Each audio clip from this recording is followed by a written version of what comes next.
Hooray, you've been chosen. Yay! Now you're waiting for the birth to happen. So important things to remember as you are approaching the birth of the baby. This is what we'll talk about today on All About Adoption. Hi, I'm Stephanie A., and I am the adoption lady. And let's dig in.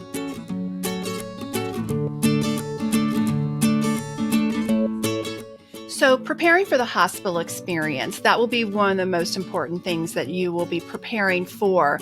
I'm going to link to a video below. It's the Archibald, not sure how I'm pronouncing that, Archibald Project.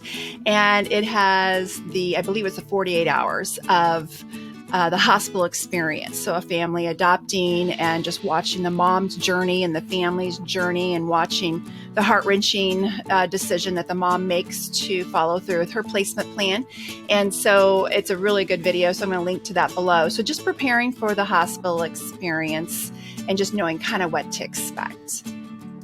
Also, ICPC, which is also called Interstate Compact.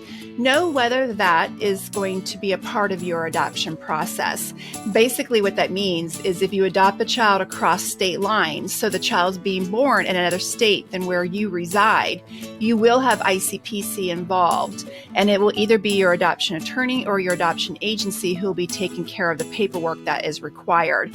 So just knowing that you cannot cross state lines with a baby until, particularly if an adoption is involved, until you have ICPC approval, and depending on the paperwork that's required, each state has a different requirement, but depending on the amount, it could be a week, it could be 2, it could be 2 days. It just depends on how quickly each state processes their paperwork.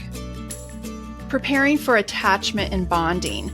Knowing that attachment and bonding is so vitally important when you're adopting, particularly a child or just a baby or infant or toddler.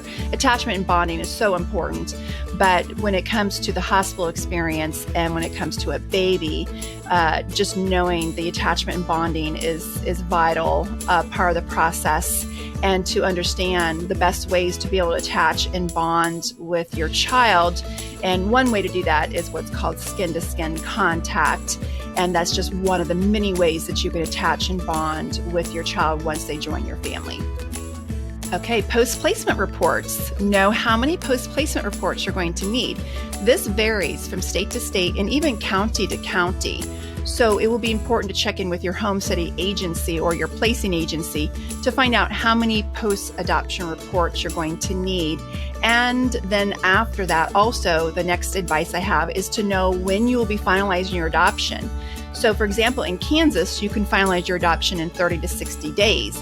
In Missouri, you can't finalize your adoption for 6 months. So just knowing when your finalization time frame will be and how many post-adoption reports will be required during that time will help prepare you.